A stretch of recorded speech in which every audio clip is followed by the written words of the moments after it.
और तब प्रभु श्री राम ने भरत को उठा करके अंक में भरा है। दोनों भाई इतना रोए हैं कि पत्थर नदी का रूप धारण करके बह गया। देवता आकाश में आकर के प्रकट हो गए, क्षमा मांगने लगे कि हे प्रभु, हमने आपका अपराध किया, हमें दुख इस बात का नहीं है, हमने भरत जैसे इस महात्मा के हृदय को दुखाया। हे दीन बंधु, हे परमात्मा, आप हमें माफ कर देना, आप हमें क्षमा कर देना। राम और भरत का मिलना दुनिया के इतिहास में ऐसे प्रेमत्व का वर्णन नहीं किया गया।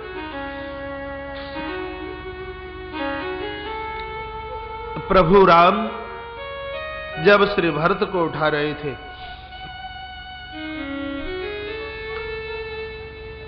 प्रभु राम की आंखें रो रो करके भरत के पांवों का अभिषेक कर रही थी। ये कथा राम और भरत की नहीं है, ये कथा भाई और भाई की है। इसके लिए जितना बोला जाए उतना कम है। भरत चरित्र की कथा सुनो और भाई के ऊपर मुकदमा दायर कर दो तो कुछ नहीं होगा ये कथा सुनकर।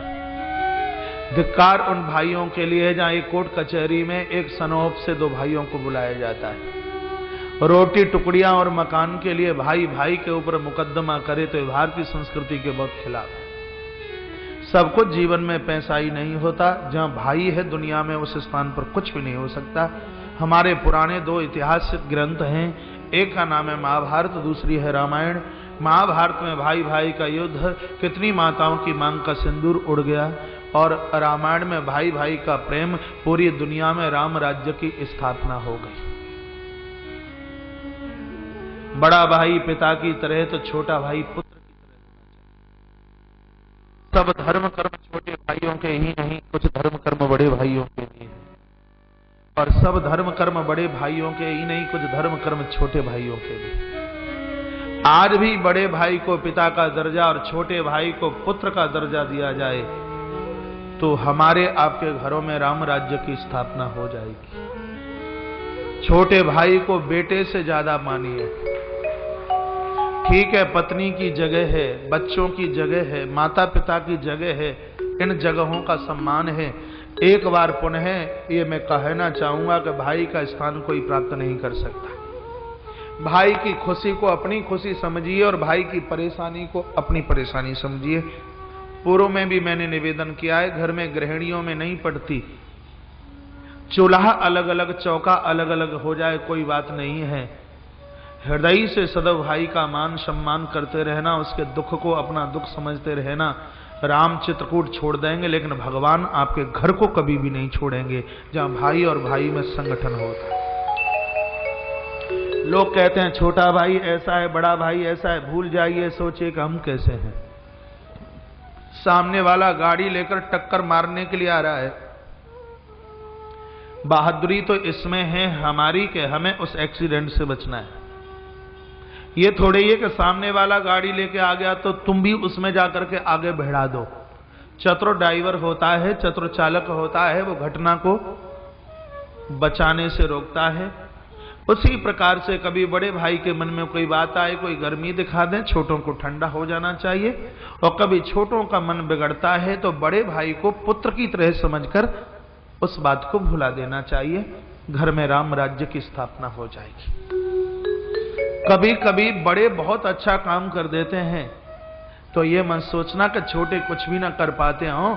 कभी छोटे भी बहुत बड़ा काम कर देते हैं। जहां काम आवे सुई तो क्या करे तलवार। जिस कपड़े को काट दिया गया है, सिलाई तलवार से नहीं होगी, उसको जोड़ने का काम सुई करती है। सुई कितनी छोटी है, कितनी पतली है। बड़े भाई छोटों को पुत्र का दर्जा और छोटे बड़ों को पिता का दर्जा दें तो बालाघाट की व्यासपीठ से हमारा राम और भरत चरित्र सक्षम हो जाए। और ये कथा सुनने के बाद भी घर में कलह और झगड़ा बना रहा तो राम कथा भागवत कथा सुनने का कोई सार नहीं है।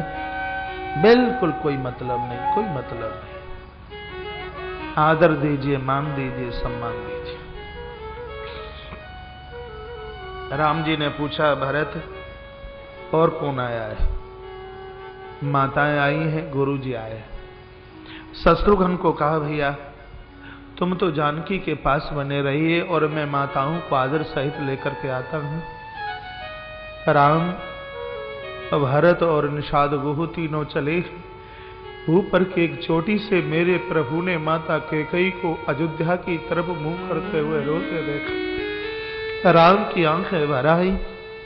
अवध के सभी लोगों को छोड़कर प्रथम राम भेटी कैकेयी। मेरे प्रभु ने सबसे पहले माता कैकेयी के चरणों में प्रणाम किया। भरत हैरान हो गए देखकर। राम रोए हैं तो मां कैकेयी ने कहा, राघव, ये जो भी कुछ हुआ है वो सब तुम्हारी इच्छा से हुआ है। इसमें मेरी बिल्कुल कोई करतूत करामात नहीं, लेकिन लोग मुझे बोलने नहीं देते। प्रभु राम ने कहा, मुझे कौशल्या माता ने जन्म जरूर दिया, लेकिन माता मेरे चरित्र को आगे बढ़ाने की सक्षमता में आई है तो माता आप आई हो।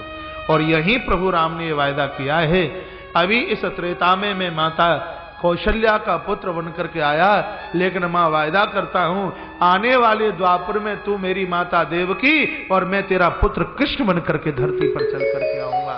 प्रभु ने वायदा किया। तत्पश्चात माता सुमित्रा और उसके बाद में माता कौशल्या को प्रभु राम ने चरण वंदन किया है। मां कौशल्या बहुत रोई और रोते रोते मां ने ये भी कह दिया, राघव, आज मेरा मस्तिष्क ऊपर है क्योंकि आज मेरे दूध की पहचान हुई है। मां बहुत खुश है, बहुत खुश है। तत्पश्चात गुरुदेव वशिष्ठ के चरणों में मेरे प्रभु ने मस्तिष्क रखा है। तब गुरुदेव वशिष्ठ ने कहा, राघव, अब अयोध्या का ये गुरु चरण छुवाने के लायक नहीं है। राम, मेरे चरण मत छूना, मैं आशीर्वाद देने के लायक नहीं हूं। गुरुदेव के शब्दों को सुनकर राम जी डकराने लगे।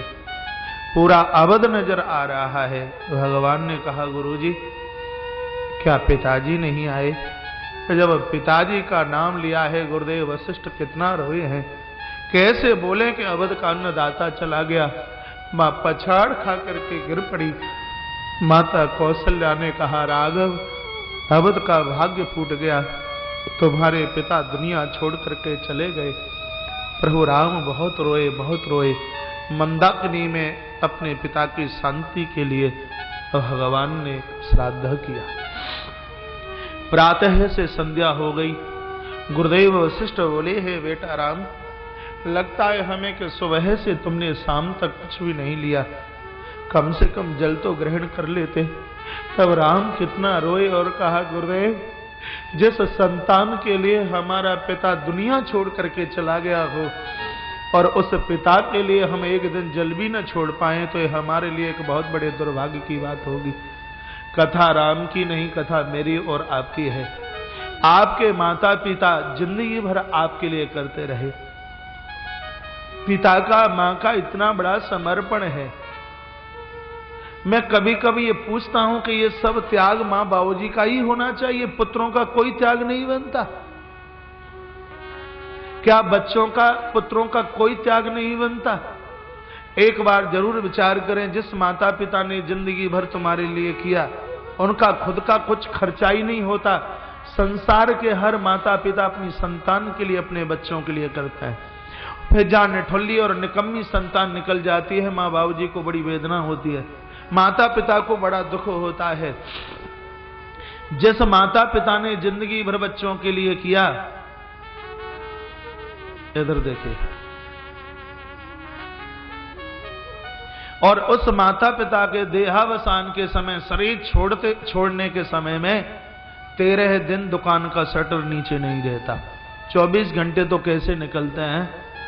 और आप सजगता के साथ, समझदारी आपको है और आप जानते हैं। जिस माता पिता ने अपना जीवन कुर्बानी के साथ बच्चों के लिए लगा दिया, लेकिन बेटा टेलीफोन कहता है कि पिताजी की अर्थी को जला दीजिए, मुझे छुट्टी नहीं मिल रही।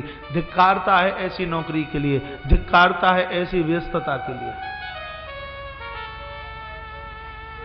मां बाबूजी के त्याग और समर्पण को याद कीजिए। तुम छोटे थे, पता नहीं कहां से कर्जा ले लेकर के कहां कैसे लालन पालन किया, कैसे पढ़ाई लिखाई की। और बड़े होने के बाद में बच्चे बहू को संग में लेकर के माता पिता को धक्का दे देते हैं। इससे और गिरी हुई बात दूसरी नहीं हो सकती। महाराज, युवान अवस्था में पत्नी का साथ लेकर के एक दाम्पत्य जीवन में जिन लोगों को माता पिता की सेवा करने का सौभाग्य हासिल न हुआ हो, तो निश्चित रूप से ये कोई अपराध की ही बात हो सकती है। कहां था मैं? कहा जा रहा था माता पिता को आप अपने आश्रम, महाराज अनाथाश्रम ले जाइए और इनके ऊपर जो खर्चा होता रहेगा वो हम यहां से भेजते रहेंगे। मैंने कहा, ये करोड़पति वाली बात तो किसी और को जाकर के दिखाना, ये मेरा कौन सा अपराध था कि मैं तुमसे बात कर रहा हूं? तुम अपने माता पिता के नहीं हो सकते तो तुम मेरे कैसे हो जाओगे? एक पैसा खर्च करके माता पिता की सेवा आप करवाना चाहते हो, परमात्मा प्रसन्न होकर के कृपा करे, मुझे तो ऐसा लगता नहीं है। वृद्धावस्था में जिनके घर में बूढ़े माता पिता और उनके मलमूत्र को संतान को उठाना पड़े, मुझे लगता है उस औलाद के लिए किसी राजसु यज्ञ और किसी अश्वमेध यज्ञ से फल कम नहीं हो सकता। महाराज, बड़भागियों के घर में वृद्ध होते हैं, बूढ़े होते हैं, इनको दुत्कारिए मत, इनको डांट मत लगाइए, इनको फटकार मत लगाइए। घर के छोटे छोटे बच्चे डांट लगाते हैं, बुढ़ा खुल खुल करता है। मम्मी ने सिखाया है, बेटा पता नहीं क्या क्या बोल देता है बाबा दादी को। मम्मी चौके से बोलती है, मम्मियों को बुरा लग रहा होगा है? चौके से बोलती है, पता नहीं बुढ़ा और बुढ़हुई कब यहां से जाएंगे। विचार कीजिए, कभी बुढ़ा और बुढ़िया आपको भी बनना पड़ेगा। यदि शब्द बोल करके आप अपने इन पुरखों का अपमान करोगे तो आपकी औलाद आपको बख्शेगी नहीं। जैसे कुछ ऐसा है, श्री राम कथा की भावी गंगा इस बात का प्रक्षालन कराती है कि वृद्धों का मान सम्मान कीजिए। वृद्धों का सम्मान करने से विवेक बढ़ता है, वृद्धों का सम्मान करने से यश बढ़ता है, वृद्धों का सम्मान करने से आयु बढ़ती है, वृद्धों का सम्मान करने से सन्मति बढ़ती है और वृद्धों का सम्मान करने से संपत्ति बढ़ती है। ये मैं नीति से बोल रहा हूं। आचार्य चाणक्य ने तो बहुत जोर दिया इस बात के ऊपर। तो वृद्धों का मान, इनका सम्मान कीजिए। आज वृद्धों के लिए जगह नहीं है। पैसा कमाने वाला बेटा कहता है, पिताजी मैं तुम्हारे लिए एक किराए का मकान देख के आ गया हूं, थोड़ा दूर दूर रहेंगे तो प्रेम बना रहेगा। यदि पहले से किसी माता पिता को ऐसा पता होता कि वृद्धा अवस्था में मुझे बच्चों का धक्का खाना पड़ेगा, तो कोई भी बच्चों को पालने के लिए, बड़ा करने के लिए तैयार होता? मुझे लगता नहीं। इतना बड़ा त्याग, इतना बड़ा समर्पण माता पिता का है, इनसे कभी जीव पूर्ण नहीं हो सकता। घर में कमाने वाला एक बेटा धमकी देता है, मैं छोड़ करके चला जाऊंगा। ये हर घर की ऐसी स्थिति बन गई है। एक बूढ़ी मां को धमकी दी जाती है, पत्नी के ऊपर तो धमकी चलती नहीं, नाक खींच लेगी, कान खींच लेगी महाराज। पत्नी के ऊपर धमकी चलती नहीं, बूढ़े माता पिता के ऊपर एंट और अखड़ दिखाता है, मैं छोड़ करके चला जाऊंगा। ये सबके घर में घटनाएं घटती हैं। तो राम कथा कहती है, अपने आप को बदलने का समय है, अपने आप को बदलिए। इन पुरखों का, इन वृद्धों का आशीर्वाद आपके साथ होगा तो भगवान भी आपके साथ होगा। दुनिया के हर बच्चे को श्रवण कुमार और श्री गौकर्ण, राम और भरत की कथा पढ़ लेनी चाहिए। तत्पश्चात भगवान प्रभु राम सबको लेकर के आए हैं। माता जानकी ने प्रणाम किया है, चरणों में बिछुआ, माथे पर बिंदी नहीं देखी। माता जानकी बहुत रोई। बूढ़ी माताओं ने जानकी को कंठ में भर लिया। समाचार मिला है कि महाराज जनक भी आए हैं। राम जी ने रो रो करके कहा, गुरुदेव पिताजी आए हैं। श्री जनक जी महाराज, जो कार्य मेरे पिता को करना चाहिए था, पिताजी हैं नहीं, उनके सम्मान के लिए आप चलिए। गुरुदेव वशिष्ठ ने श्री जनक राज का बहुत मान सम्मान किया। रहने के लिए स्थान दिया गया है। रात ही जानकी ने अपनी बूढ़ी सासों को पूछा, मां बहुत दिन हो गए मैं अपनी माता से नहीं मिली, यदि तुम्हारी अनुमति हो तो मां के डेरों में चली जाऊं। कौशल्या ने अनुमति दी है। जानकी आई है पिता के डेरे में, आज महाराज जनक बेटी को कंठ से लगा करके कितना रोए हैं, कितना रोए। कहा बेटी तूने मुझे धन धन कर दिया, कृत कृत कर दिया। मैंने कभी सोचा भी नहीं था कि फूलों पर पांव रखने वाली मेरी बेटी इस दोनों कुलों की रक्षा के लिए कांटों पर भी चल सकती है। कथा कहती है मेरी पूज्य मातृशक्ति ससुराल और पियर के मान सम्मान के लिए आपको कांटों पर भी चलना पड़े तो भी आपके लिए एक सरलता की बात होनी चाहिए। ये दो पक्ष एक मातृशक्ति के हाथ में है। ये चाहे तो दोनों को स्वर्ग बना दे, नहीं तो दोनों के दोनों शमशान घाट से भी नीचे हो जाए। दोनों कुलों की बागडोरता एक पूज्य मातृशक्ति के हाथ में है। महाराज जनक रोए हैं, कहा बेटी मेरी लाज आज तूने रख ली है। माता जानकी भी बहुत रोई है। एक दो दिन निकले, श्री भरत जी ने कहा गुरुजी अब प्रभु को कहिए कि वो वापस चले। गुरुदेव ने कहा कि एक शर्त पर मैं सीताराम सरकार को वापस लेके जा सकता हूं, यदि उनकी जगह तुम दोनों भाई 14 साल के लिए इस वन में वास करें तो। भरत रो पड़े और श्री भरतलाल ने कहा आप 14 वर्ष की बात करते हो गुरुदेव, जिंदगी पर्यंत हम वन में बसेरा करेंगे। देखिए गोस्वामी जी लिख रहे हैं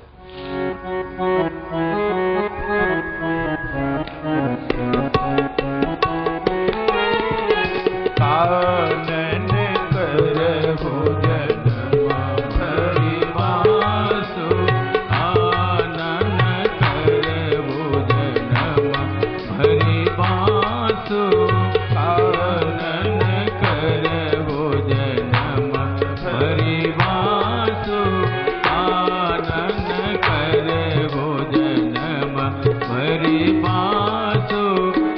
गीते अधिकन मोर सुपासु, गीते अधिकन मोर सुपासु, कानन करहु जन्म भरि वासु, कानन करहु जन्म भरि वासु। तुम कानन गवनौ दो भाई, तुम कानन गवनौ दो भाई, फिर अगिल कन सियर घोराई, फिर अगिल कन सियर घोराई। गुरुदेव ने कहा भरत इस शर्त पर मैं सीताराम सरकार को वापस ले जाऊं। भरत ने अपने मन की बात बता दी। गुरुदेव राम जी के पास पहुंचे। चित्रकूट में एक बहुत बड़ी पंचायत रखी गई है, बहुत लोग पधारित पंचायत में, और अपना प्रस्ताव गुरुजी ने राम जी के सामने रखा। प्रभु राम ने कहा कि दुनिया की मति मेरे वश में है। ध्यान से एक एक वाक्य सुनना। राम जी कहते हैं कि पूरी दुनिया की मति मेरी मुट्ठी में है, लेकिन मेरी मति भैया भरत की मुट्ठी में है। ये राम का वाक्य है। भारत भगति बस भाई मति मोरी, भरत की भक्ति के द्वारा मेरी मति भरत की मुट्ठी में हो गई। और गुरुदेव सही तो बात यह है, इस 14 भुवनों में भरत जैसा भाई अब हो नहीं सकता। पिता की सौगंध खा के कहता हूं, नाथ सपथ पितु चरण दुहाई, नाथ सपथ पितु चरण दुहाई, भयुन भुवन भरत सम भाई, भयुन भुवन भरत सम भाई। कह दिया कि भरत जैसा भाई नहीं हो सकता, और अब जैसा मेरा भैया भरत चाहेगा वैसा होगा। अब ये भरत समझ ले कि पुत्र की परिभाषा क्या है। और जब ये कहा कि पुत्र की परिभाषा क्या है तो श्री भरत हिल गए। और भरतलाल ने कहा कि महाराज अब कीजिए सोई, अब तो प्रभु वो कीजिए जिसमें इस प्रजा का हित होने वाला हो, पूरी प्रजा का हित होने वाला है। तो प्रभु राम ने कहा भरत प्रजा का हित तो इसी में होगा कि तुम अवध जाइए और मुझे 14 वर्ष के लिए इस वन में रहने दीजिए। पिता की उस आज्ञा को मुझे पूरा कर लेने दीजिए। भरत की आंखें भर आईं और श्री भरतलाल जी ने कहा कि मैं तो ये नदियों का जल लेकर के आया, 7 जगह की मिट्टी लेकर के आया राज तिलक के लिए।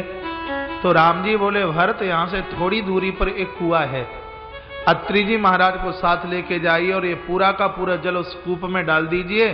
चित्रकूट की धरती पर ये राम भुजा उठा करके कहता है कि आज से इस स्थान का नाम ही भरतकूप होगा। जो चित्रकूट यात्रा के लिए आएंगे और जो भरतकूप नहीं गए उनको चित्रकूट की यात्रा का कोई पुण्य फल भी नहीं मिलेगा। और जो भरतकूप के जल से स्नान करेंगे, इसका आचमन करेंगे, उनको निरोगता मिलेगी, उनको किसी भी प्रकार का रोग नहीं छू सकता। और भरतकूप के जल से स्नान करने वाले और इस जल का आचमन करने वाले लोग भवाटवी की मार से, भवाटवी के चक्कर से बच जाएंगे। ये मेरा दिया हुआ वरदान है भरत तुम्हारे लिए। आज भी उस स्थान को भरतकूप के नाम से जाना जाता है। श्री चित्रकूट आप कभी जाएं तो श्री भरतकूप का दर्शन और उसका आचमन और उसका जल अपने घर लेकर के आए। ऐसी विलक्षण ये जगह है, भगवान श्री राम के द्वारा वरदानित है। दुनिया के जल में इतना आनंद नहीं जितना भरतकूप का जल, इतना स्वादिष्ट, इतना बढ़िया लगता है, बहुत बढ़िया जल। 2 साल पहले श्री चित्रकूट में रामायण मेला में मेरे भागवत की कथा चल रही थी। हमारे बहुत भगत लोग थे, परिक्रमा लगाई कामतानाथ भगवान की, अनसुईया आश्रम का दर्शन, जानकी कुंड, राम घाट। भागवत कथा तो हो गई है, अब के निशाना राम कथा पर है। कामतानाथ भगवान को बड़े विस्तार के साथ में श्री राम कथा सुनाए श्री चित्रकूट में। इस साल भी तीर्थों में कथाएं बहुत हैं। देखो, तीर्थों की कथा में बहुत आनंद आता है। समय नहीं होवे तो भी आप समय निकाला करें। इस साल तो 4-5 कथाएं तीर्थों में और सबका अनाउंस पूर्व से कर दिया गया है। टेलीविजन के नीचे उन कथाओं की पट्टी भी चल रही है, उसमें आप पढ़ करके उसमें आप तारीख लिख लीजिए। तत्पश्चात श्री भरतलाल जी ने कहा, प्रभु 14 वर्ष तक मैं जिंदा बना रहूं, कुछ अवलंब तो दे दीजिए, कुछ आधार तो दे दीजिए। गोस्वामी जी ने लिखा कि उसी समय चरण पादुका वहां प्रकट हो गई।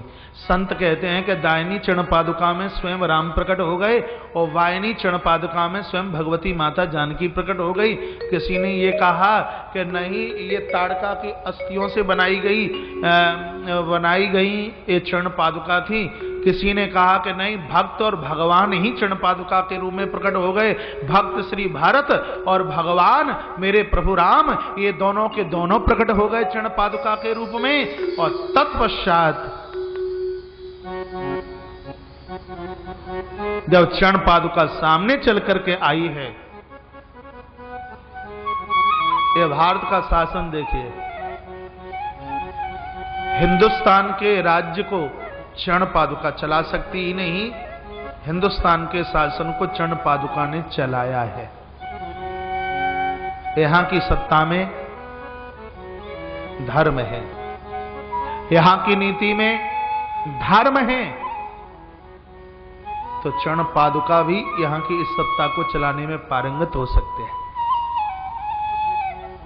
सृष्टि के हर राजे और महाराजे को प्रभु राम का चरित्र पढ़ लेना ही चाहिए, पढ़ लेना चाहिए। राम की वो नीति है कि राम की नीति को पढ़कर राजा कभी फेल नहीं हो सकता। राजा मान और सम्मान करने के लायक तब है जब वो प्रजा का आदर करता है, गरीबों को भी अपने कंठ से लगाता है। हमें बोला जा रहा था कि मंच पर इतनी भीड़ क्यों, तो मैं निवेदन कर रहा था, भैया भीड़ नहीं, बड़े लोग तो सब मंच पर आ ही जाते हैं, लेकिन अच्छा तब लगता है जो दूर पंक्ति में खड़े हुए हैं उनको भी मंच तक पहुंचने का सौभाग्य प्राप्त होवे।